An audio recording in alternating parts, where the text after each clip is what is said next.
মৰমৰ ছাত্ৰ-ছাত্ৰীসকল আৰু মোৰ বন্ধু-বান্ধৱীসকল, এই ভিডিঅ'টো আৰম্ভ কৰাৰ আগতে আপোনালোকক এষাৰ কথা কৈ থওঁ বুলি ভাবিছোঁ। আপোনালোকে এই ভিডিঅ'টো চোৱাৰ আগতে কলম আৰু এখন বহী আপোনালোকে আগত ৰাখি ল'ব আৰু সকলো কথা আপোনালোকে লিখি ৰাখিব, কাৰণ আপোনালোকে পাহৰি যাব পাৰে। আহকচোন আমি কথাখিনি আৰম্ভ কৰোঁ। ভাৰতৰ বিভিন্ন ধৰ্মৰ তীৰ্থস্থানসমূহ। প্ৰথমতে মই হিন্দু ধৰ্মৰ তীৰ্থস্থানসমূহৰ নাম ক'বলৈ বিচাৰিছোঁ। আপোনালোকে স্ক্ৰীণত নিশ্চয় দেখা পাব প্ৰত্যেকখন তীৰ্থস্থানৰ নাম, আৰু আপোনালোকে লিখি ৰাখিব পাৰিব।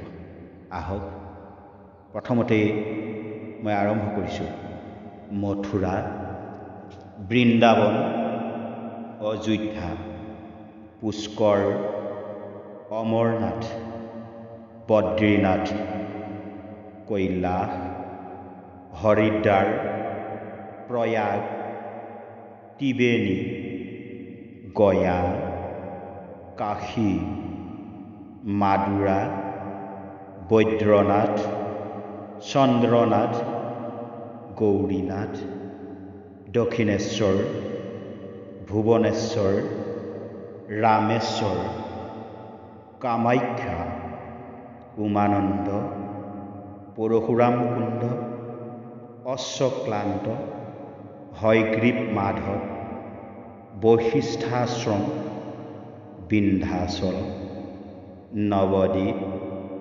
পুৰী, তাঞ্জোৰ, তিৰুপতি আৰু কালীঘাট। এইবাৰ মই বৌদ্ধ ধৰ্মৰ তীৰ্থস্থানসমূহৰ নাম ক'ব বিচাৰিছোঁ। প্ৰথমতে সাৰনাথ, বুদ্ধগয়া, কাজৰী, ৰাজগিৰ, নালন্দা, লুম্বিনী কানন। তাৰ পাছতে মই জৈন ধৰ্মৰ তীৰ্থস্থানসমূহৰ নাম ক'ব বিচাৰিছোঁ।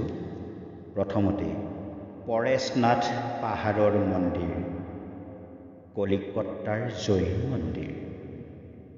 ইয়াৰ পাছত ইছলাম ধৰ্মৰ তীৰ্থস্থানসমূহৰ নাম ক'ব বিচাৰিছোঁ।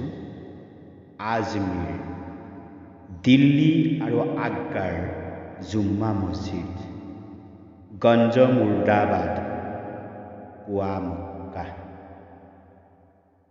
মৰমৰ ছাত্ৰ-ছাত্ৰীসকল আৰু বন্ধু-বান্ধৱীসকল, এইখিনি আছিল ভাৰতৰ বিভিন্ন তীৰ্থস্থানসমূহৰ নাম। আপোনালোকে ভিডিঅ'টো চাই যদি ভাল পায় তেনেহ'লে লগৰ বন্ধু-বান্ধৱীলৈ শ্বেয়াৰ কৰিব। ধন্যবাদ।